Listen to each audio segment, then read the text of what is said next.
Fala, meus queridos, fala, minhas queridas, tudo certinho com vocês? Aqui é o Tonello e hoje o quadro vai ser bem diferente. A gente vai ter uma entrevista não só com a presença do Miguel, que já vai se apresentar daqui a pouquinho, mas também com a presença do FeralPony, cara. Pra você que não conhece, ele vai falar um pouquinho também do trabalho dele, mas basicamente ele é o cara que criou o Fizz, que criou o Rumble, que criou o Graves, enfim, outros vários campeões e que trabalha na Riot. Então a gente vai conversar com ele, só que claro, a entrevista vai ser em inglês, porque ele tá lá nos Estados Unidos, a gente tá aqui e não tem muito como ele falar português, por isso a gente vai falar em inglês.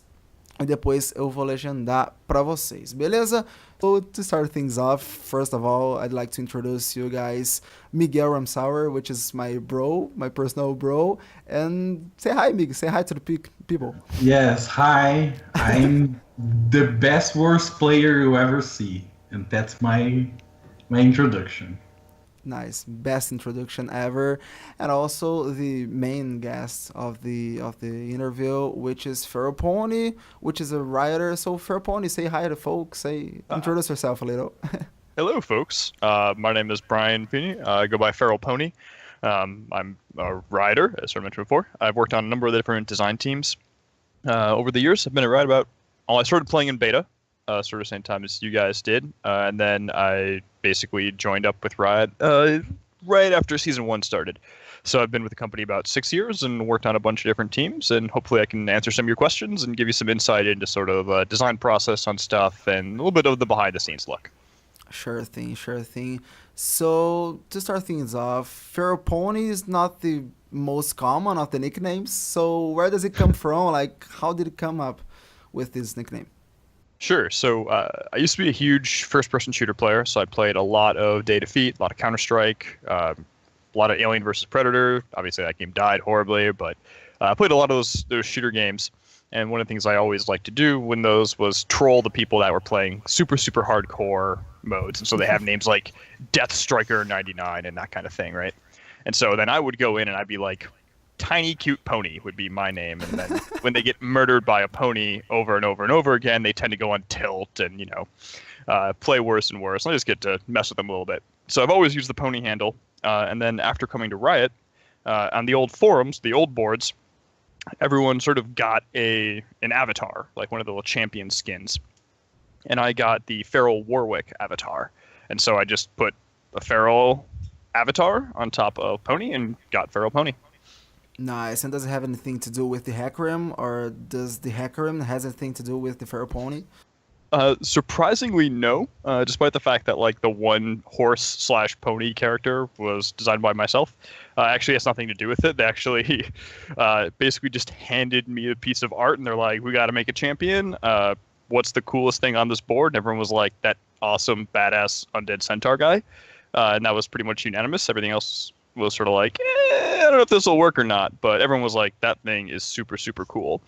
And so I actually had no influence on it being a pony. I had no influence on me working on it. It was just, I was available at the time and we had a champion to make. So nice. Pure coincidence. Yeah, pure coincidence. And about actually the process of creating a champion, as you said, you received the designs and then you started creating them, or how long do you think about the gameplay mechanics and the things you have to consider before creating a champion? How is, briefly of course, because it's a process of years, maybe months, but how is this process of creating a champion? So it varies a lot based on champion to champion. It's a little bit more structured nowadays, and I haven't made a champion in probably I haven't worked on a champion since Jace on champion team. So my processes are going to be slightly outdated. I can give you some insight into the current one, but obviously I'm a little bit out of touch with that. But generally speaking, you can start from anywhere. The two sort of people you always start with on sort of, they call them like a champion, now they call it sort of the champion DNA team. And that stands for design, narrative, and art. And that also translates into DNA. And so it's sort of like the core ideas of the character. So it's a little punny. But basically, you have a mechanics designer, you have sort of an artist, sort of determining. So the mechanics designer sort of dictates gameplay. The artist sort of dictates how the character looks and how they're going to fit into the world. And then sort of the narrative guy tries to really identify who the core of the character is, what their backstory is, what are their relationships with other characters, like why do they exist, that kind of stuff. And then you can start. Usually now we start with all three of those people simultaneously, but back in the day, it usually was started by one person or the other. So most of my characters, the artist would start first, so they would work on a cool piece of concept art, and then they'd give you a handful of choices. They'd be like, hey, here's a cool mech dude, or here's a cool like squid thing or whatever, right? And then the designer's like, okay, I can make some really cool gameplay with that. Or, you know, a disability would work great when we're trying to make an assassin character or whatever. There are a few times where we had the gameplay start first. The most notable example I can think of is Oriana. Was basically one of the designers was just like basically playing around and was like, hey, what if I put a ball in the game? And it was actually like originally it was a tiny Nexus crystal, and he just threw this tiny Nexus crystal around and was like, and didn't even have any other abilities. All it was just the Q. And so he just threw the ball over and over again, and then we put it into a test one day, and it was like, it's actually really fun, and it only has one ability. So then we decided, like, we should really make a character around this. And so sometimes you'll work on sort of both ends. Nowadays, it's more, you have every one of those three people starting at the same point, and then they'll usually sort of pick a class or an archetype. It's like, we haven't made an assassin in a while, or we haven't made a support in a while. And so then those teams will kind of work together and come up with, like, what they feel is the best sort of, like, support or whatever character fits the type we need. Yeah, so it's basically a mess, right? You can start anywhere. You can start from any point of the thing. And yeah, I mean, I actually have never heard of this little Nexus crystal of Oriana. I think it's very, something very from the insides of Riot Games. But Yep. How is it for you to know that a champion you made or, someone actually made, how is it for you to know that this champion needs a rework? Because we've seen a lot of reworks recently. The most recent one was the Yorick one, I think. Mm-hmm. And then, who decides these kind of things? Who gets to your table and say, come on, FeralPony, you have to rework this champion? I know you liked a lot of Graves, but, Graves is not that good anymore, so I have to rework this. Like, how does this kind of thing works? So again, that kind of thing can happen from any of the pillars. So like there are some characters that are like, you know what, this character might have really good gameplay and but like has like really terrible art, right? Or maybe they have amazing art but like really bad gameplay. And usually sort of the disciplines that are in charge of those things sort of decide that, right? So like I've been on small groups that basically decide, hey, what characters have really like strong gameplay and stuff I want to support, what characters don't, right? And we have sort of an internal idea of what that is.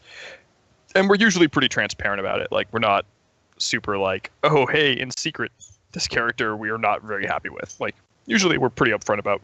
And then similarly with art, right? Like, although art usually is a little bit more, it's visual, right? So you can tell when a character looks really bad or just like has the old pizza feet or stuff like that. Yeah. You used to have a lot of characters with pizza feet or just like. Yeah, remember the first Twisted Fate one. Yes, exactly. And so basically those groups sort of decide what characters that we sort of need to work on. And most recently, we've been picking characters that sort of fail all three groups. And so those where you get the huge ones like the Scion updates are when you basically have design being like, yeah, this kit's terrible. And then you have art being like, oh, this art is awful. And then you have narrative being like, this character is just awful from like a narrative standpoint. And then we look at those things, it's like, okay, this character failed on all three fronts. We need to really rework that character from the ground up. And that's where you see the really big, like, we call them like the VGUs or like not VGUs. Forget the acronyms. We change acronyms a lot, but basically those are the big updates where we overhaul everything. Yeah. And then the more gameplay side ones that are just like, hey, we feel there's a problem with this character's gameplay, or sometimes actually more recently, we feel there's a good opportunity for this character's gameplay. So like some of the characters we rework and update are not that because they're particularly bad. It's because we feel they could be so much more than they are. So one example I'll call there is actually both Graves and Quinn from the Marksman update. Neither of those characters were like, I would say, even bottom half. If I was to like rate every champion in terms of how well designed I think they are from top to bottom, neither those champions were both in the top half, but we felt they could be so much more than they were and so much more unique than they were previously. Yes, and our question for both of you, so please give the answer, but not only the answer, and also justify and say why you would say this. If you could remove a champion from the game forever, who would it be and why? can start off, man. Mig. You're Mig, quiet, you want- Mig. yeah. Come on, Mig. Come on. Okay, I would remove Riven because I hate Riven so much. She just jumps around and does tons of damage, and I hate her.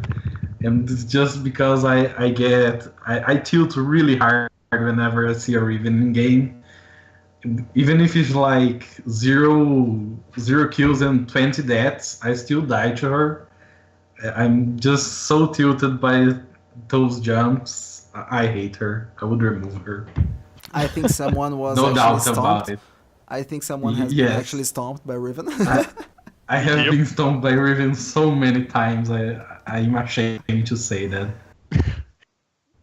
So there are very few champions that tilt me harder than Riven, but I don't think I'm going to would elect to remove her. She's just one of those very polarizing characters. A lot of people love her, a lot of people hate her. I think Yasuo's actually sort of in a similar camp.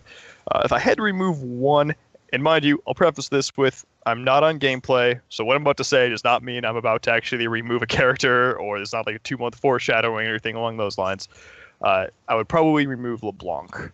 I think she has sort of what I would describe as I guess for starters, she's supposed to be this deceiver, and she just kind of dashes on you and then double clicks you and you die. And she sort of ultimately has that problem where it's basically like you have an answer to every situation. And so anytime there's an engagement or you guys are fighting, it's on her to fail, not on you to succeed. And that to me is like a pretty big distinction point. And so she sort of fails to me, particularly on the counterplay angle. I see. Actually, LeBlanc was very nerfed. Not very nerfed recently, but she had a lot of changes. She used to silence the enemies, but now she doesn't. Actually, it's been quite some time since this nerf.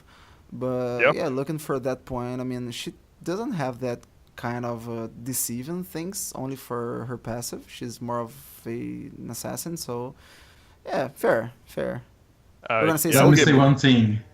The only counterplay to LeBlanc is to die and hope someone else shows up and saves you.